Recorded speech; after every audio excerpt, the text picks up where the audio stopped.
नमस्कार मित्रांनो, आमच्या भावी पोलीस बांधवांनो. तर आज या ठिकाणी तुळजाई करिअर अकॅडमीमध्ये आपणा सर्वांचं मनपूर्वक स्वागत. तर आपण मागील वर्षी जी काही जाहिरात निघाली होती पोलीस भरतीची, त्या जाहिरातीच्या परीक्षेसंदर्भामध्ये महत्त्वपूर्ण विषयावरती अपडेट घेणार आहोत. तर आजच्या चर्चेचा विषय आहे की मागच्या वर्षीची पोलीस भरतीची परीक्षा आहे ती केव्हाही होऊ शकते, त्या संदर्भातलं अपडेट आपण डिस्कशन करणार आहोत. तत्पूर्वी आपणा सर्वांना विनंती, ज्या कोणी अजून तुळजाई करिअर अकॅडमीला सबस्क्राईब केलं नसेल त्यांनी कृपया सबस्क्राईब करून घ्या आणि सबस्क्राईब नावाच्या पुढचं नोटिफिकेशन बेल आयकॉन प्रेस करा, जेणेकरून अत्यंत महत्त्वपूर्ण व्हिडिओ जे आपण येत्या काळामध्ये घेऊन येणार आहोत ते आपल्याला पाहायला मिळतील. अशी आशा करतो की आपण सबस्क्राईब केलं असेल. तर आजचा विषय असाच आहे की मागच्या वर्षी आपण पोलीस भरतीची ची जाहिरातीचा फॉर्म भरलेला होता आणि ती केव्हाही परीक्षा या ठिकाणी डिक्लेअर होऊ शकते. याचं कारण आपण या व्हिडिओमध्ये पाहणार आहोत. त्याचबरोबर आपलं पोलीस व्हायचं स्वप्न सत्यात उतरवायचं असेल तर कुठल्याही पद्धतीचा वेळ कशातही वाया घालू नका. ज्या क्षणी तुमचा आता अभ्यास चालू आहे त्या क्षणापासून चालू करा. कदाचित येत्या आता आपण ज्या व्हिडिओमध्ये जी तारीख डिक्लेअर करणार आहोत त्या तारखेला देखील परीक्षा होऊ शकते. चला आपल्या मुख्य चर्चेला आपण त्या ठिकाणी सुरुवात करूया.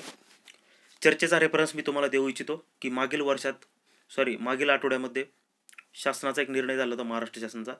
त्याचा एक सारांश असा होता की माननीय सर्वोच्च न्यायालयाच्या दिनांक 9/9/2020 रोजीच्या अंतरिम स्थगिती आदेश विचारात घेता सद्यस्थितीत सामाजिक व शैक्षणिकदृष्ट्या मागास ESBC वर्गातील उमेदवारांना सन 2020-21 या वर्षातील शैक्षणिक प्रवेश घेण्यासाठी व सरळ सेवा भरती करता आर्थिकदृष्ट्या दुर्बल घटकांचे EWS प्रमाणपत्र देण्यास मान्यता देत आहे.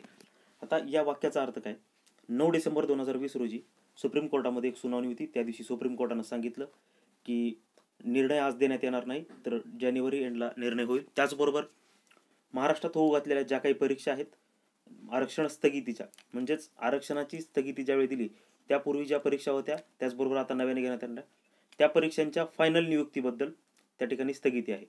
तर परत महाराष्ट्र शासनाने एक JR काढला आणि सांगितलं की SEBCचे जे काही आपले हे आहेत मराठा आरक्षणाची कॅटेगरीतले विद्यार्थी आहेत त्यांना EWSचं प्रमाणपत्र वाटण्यात यावं. कारण आरक्षणाचा निर्णय रेंगाळत पडल्यामुळे येत्या शैक्षणिक वर्षामध्ये ॲडमिशन कुठल्या आधारे द्यायचं हा एक निर्णय महत्त्वाचा होता. त्याचबरोबर ज्या सरळ सेवा भरती प्रक्रिया ज्याप्रमाणे पोलीस भरती होती मागील वर्षी आपण फॉर्म भरला होता, ती देखील आता साधारणतः दीड वर्ष होत येत आहे, तरी देखील ती परीक्षा काही होत नाही आहे. या सर्व कारणांमुळे महाराष्ट्र शासनाला विद्यार्थी हितांसाठी काहीतरी निर्णय घेणं अपेक्षित होतं. त्यामुळे हा JR आणलेला आहे आणि EWSचं वाटप करून परीक्षा घेण्यास काही हरकत नाही अशा पद्धतीचा निर्देश आहे. त्यामुळे हा व्हिडिओ घेण्यामागचा उद्देश की ज्या क्षणी आता हा JR आलेला आहे त्या क्षणी अर्थात शासनाचं असं म्हणणं असावं की आता परीक्षा घ्यायला हरकत नाही. हा निर्णय सरळ सेवा भरती प्रक्रियांना लागू आहे आणि पोलीस भरती विशेष करून अशी आता महाराष्ट्रातली सगळ्यात मोठी एक्झाम ही सरळ सेवेतली असून बाकीच्या MPSC वगैरे त्या परीक्षा स्पर्धात्मक आहेत, त्यांच्याविषयीचा निर्णय कदाचित आरक्षणानंतर होईल. पण आपली पोलीस भरती परीक्षा व्हायला हरकत नसावी. त्यामुळे परीक्षेच्या संदर्भात लवकरच डिसिजन होण्याची शक्यता दाट आहे. मागील वर्षीची परीक्षा म्हणजे आजची ही जी चर्चा आहे ती येणाऱ्या ॲडव्हर्टाईज विषयी नाही. येणारी जी ॲडव्हर्टाईज आहे ती नंतरच डिक्लेअर होईल. पण मागच्या वर्षी भरलेली परीक्षा ही केव्हाही होऊ शकते. त्यामुळे तुमची आत्ता ज्या क्षणी ज्या लेवलवरती तयारी चालू आहे ती तशीच ॲक्सेलरेट करा, मोठ्या पद्धतीने करा. आणि ज्यांनी अजून चालू केलं नसेल त्यांनी आत्ता या क्षणी इथे चालू करा आणि कशा पद्धतीने इथं पुढं जायचं, पोलीस कसं व्हायचं, कशी क्रॅक करायची, सगळी डिटेल आणि युनिक चर्चा कुठेही सांगणार नाही, कोणीही सांगणार नाही अशा पद्धतीचा व्हिडिओ आज किंवा उद्या मी घेऊन येणार आहे. त्यासाठी मी आपल्या सर्वांना विनंती करतो की अजूनही आपण आपल्या चॅनलला सबस्क्राईब करावं. कदाचित आता परीक्षेच्या तारखेविषयी चर्चा करूया. आता मागील वर्षी ज्यांनी फॉर्म भरला आहे त्यांनी लक्षात घ्यायचं आहे EWS प्रमाणपत्र जर वाटप झाले तर कदाचित जानेवारी अखेरीस किंवा फेब्रुवारी सुरुवातीला ही परीक्षा होऊ शकते.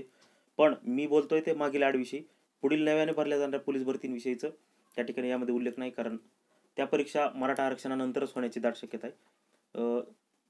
या परीक्षांविषयी मात्र आपण बोलू शकतो. मागील वर्षी जे ॲड भरले ते रेंगाळत पडलेले असल्यामुळे विद्यार्थी हितांसाठी विद्यार्थ्यांचं नैराश्य डिप्रेशन वाढत चालले, त्यामुळे ती परीक्षा घेणं अपेक्षित आहे. मात्र पुढील ॲड ही मराठा आरक्षणानंतरच निघेल याची नोंद घ्यायची असा अंदाज आहे. तर मित्रांनो, तर लवकरच तयारी कशी करावी याबाबत आपण हा व्हिडिओ घेऊन येणार आहोत. तयारीचा व्हिडिओ अत्यंत महत्त्वपूर्ण असणार आहे.